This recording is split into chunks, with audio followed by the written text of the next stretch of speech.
Вітаю ўсіх. Вось мы нарэшце і дабраліся да Берліна. У нас працягваецца наша навучальная праграма. Шмат хто з сяброў і знаёмых мне ўжо пісаў, маўляў: Яўген, як табе пашанцавала? Вось адпачываеш там зараз у Нямецчыне на працягу 2,5 тыдняў.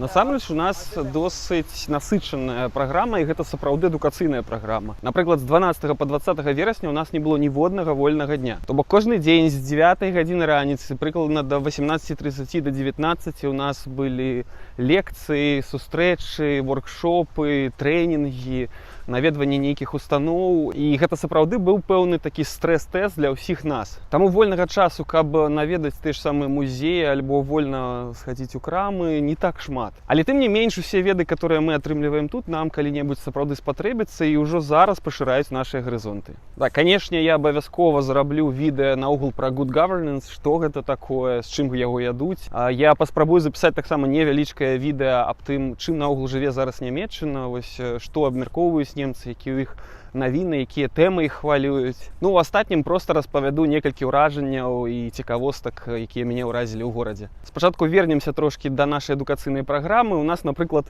адным з пунктам было ў тым ліку наведванне Рэйхстага, і гэта было ў пэўным сэнсе расчараванне для мяне, таму што я лічыў, што экскурсія ў Рэйхстаг будзе сябе уяўляць нешта там кшталту, ты зойдзеш у памяшканне, пройдзешся там, дзе дазволена хадзіць, пабачыш наогул памяшканне, дзе засядае Бундестаг сучасны, дзе дэпутаты прымаюць свае рашэнні, можа быць, убачыш тыя самыя надпісы савецкіх жаўнераў, якія напакідалі на сценах.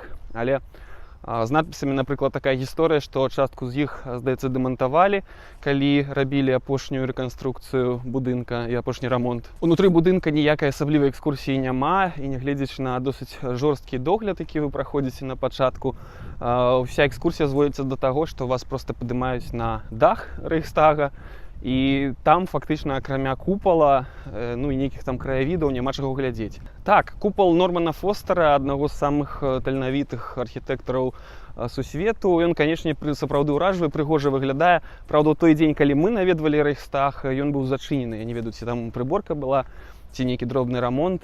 І ўсё, і краявіды, якія насамрэч не самыя лепшыя. Я лічу, што калі забрацца на тэлевежу ва ўсходнім Берліне, то краявіды значна лепш.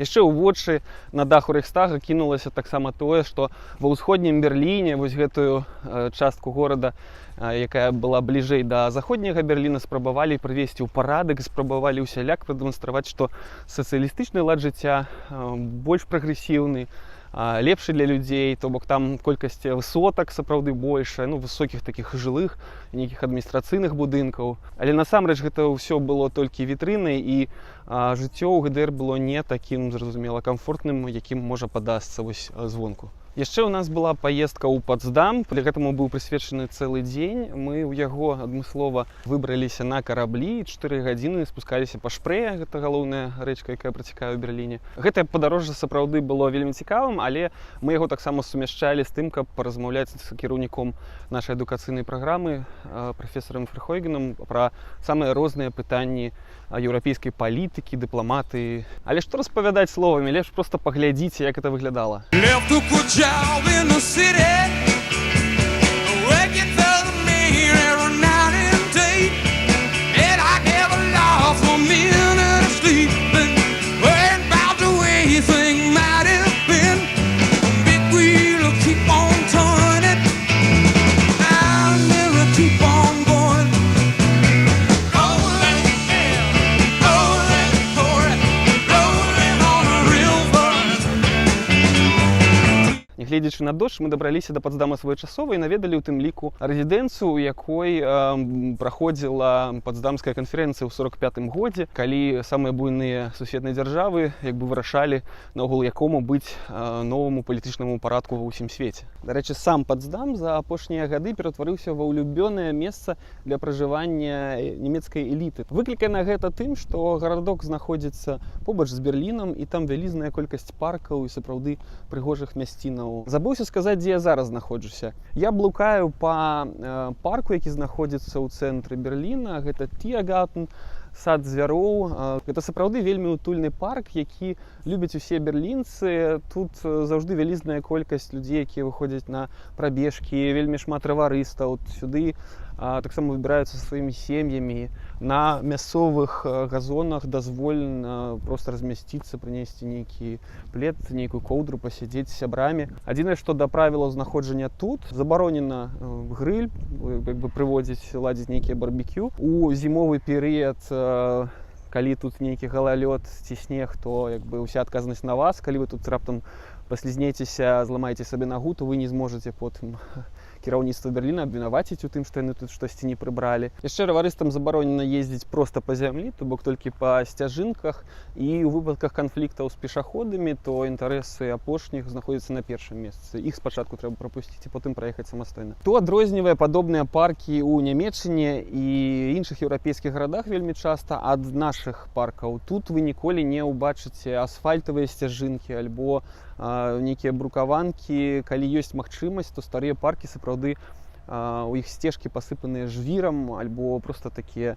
з умацаванай глебы. Тут ніколі не прыбіраюць усё лісце нагала, як у нас гэта робяць кожную восень. Хаця сапраўды, напрыклад, у Гомелі лісце абавязаныя паводле нормаў прыбіраць яшчэ і праз радыяцыю, хаця гэта яшчэ пытанне, наколькі гэта эфектыўна. Але тое, што гэтае лісце, которое застаецца тут, яно потым пераўтвараецца ва ўгнаенні і дапамагае расці новым раслінам, гэта факт. І тое, што нас газоны вельмі часта ў парках выглядаюць не найлепшым чынам, гэта вось адна з прычын менавіта ў гэтым. Усё лісце татальна прыбіраць не трэба. Здаецца, у сталіцы падобны нарматыў ужо дзейнічае, некалькі год ужо спрабуюць не прыбіраць усё лісце, але тым не менш праблема застаецца актуальнай. Ну, а Тиргартен, ён увесь сапраўды такі кавалак прыроды. Усё, што натуральнае, не прыбіраюць, не зачышчаюць дагала, тут няма такога перфекцыянізма. Тут ёсць пэўны шэраг цікавых закуткоў, бо сам парк стары. Таму Тиргартен сапраўды кавалак прыроды ў цэнтры вялізнага горада, і блукаць па ім у некаторых аспектах прыемней, чым па нашых парках. Дарэчы, той факт, што ў Гомелі большасць сцежак у нашым цэнтральным парку дагэтуль выкладзены альбо пліткай, альбо асфальтавыя, гэта адна з перашкодаў да таго, каб калі-небудзь прэтэндаваць на тое, каб наш палац і сам прылеглы да яго парк увайшлі ў сусветны спіс таго ж самага ЮНЕСКО, бо яны за падобнымі рэчамі сочаць. То бок і сам палац трэба было рамантаваць, рэканструяваць у свой час з выкарыстаннем як мага больш арыгінальных тэхналогій і утрымліваць у тым ліку і сцежкі ў парку ў больш натуральным выглядзе. Раз ужо мы знаходзімся ў парках, то трэба, канешне, закрануць і тэму зялёных насаджэнняў у Берліне. Аб дрэвах тут, у адрозненні ад таго ж самага Гомеля, канешне, значна больш клапоцяцца. Усе маладыя дрэвы заўжды маюць падтрымку, іх адмысловым чынам умацоўваюць, каб яны правільна выраслі, каб яны не пагнуліся, не зламаліся. Бачыў таксама і дрэвы, которые бялілі нейкай вадкасцю, сапраўды відаць ад нейкіх казурак, насякомых, якія жывуць у вялікім горадзе. Ва ўсім астатнім адкрытую глебу каля каранёў заўжды чымсьці ўмацоўваюць, альбо пасыпаюць зверху жвірам, альбо кладуць нейкія металічныя канструкцыі. Калі няма такой магчымасці, то спрабуюць зрабіць брукаванку вакол гэтых дрэваў больш высокай, каб менавіта глеба, зямля не размывалася падчас дажджоў, не трапляла вонкі, як гэта часта бывае ў нашых гарадах. Хаця, канешне, у немцаў бываюць дзіўныя выпадкі. Бачыў дрэва, которое амаль цалкам было пакрытае бетонам. Але я мяркую, там все ж таки ёсць нейкая сістэма падземнага паліву гэтага дрэва. Ну і бачыў іншыя выпадкі, калі дрэвы асобна, штучна менавіта палівалі людзі ў тых месцах, дзе ім, відаць, не хапае вады. Яшчэ сустракаў дрэвы, якія мелі адмысловую пазнаку. Гэтыя дрэвы былі высаджаны ў мэтах аднаўлення зялёных насаджэнняў у горадзе, і гэта рабілася за кошт ахвяраванняў. Далучыцца да гэтай сістэмы можа кожны, зайсці на сайт, паглядзець, дзе дрэвы ўжо ёсць, дзе іх плануюць яшчэ насадзіць, і ахвяраваць неабходную суму. Там пазначана таксама, што на першыя 3 гады, менавіта ў гэты перыяд за маладымі дрэвамі больш за ўсё трэба клапаціцца, больш за ўсё трэба клопату ім аддаваць. На кожнае дрэва сыходзіць 2000 еўра. У прынцыпе, мяркую, што сістэма магла працаваць і ў нас, стварыць нейкі сайт, сапраўды высадзіць нейкія дрэвы за кошт тых, хто вырашыў ахвяраваць свае грошы, тады людзі былі зацікаўленыя сапраўды назіраць за станам тых дрэваў, на якія яны выдаткавалі пэўныя грошы са сваёй кішэні. Напэўна, тады б яны не дазволілі б вырубаць гэтыя дрэвы, знішчаць іх, як часта робяць нашыя чыноўнікі зараз і застаюцца беспакаранымі. Мне хочацца так шмат вам распавесці, што, відаць, давядзецца раздзяліць усе гэтыя ўражанні на некалькі відэа. Таму сачыце за новымі выпускамі, падпісвайцеся, усяго найлепшага.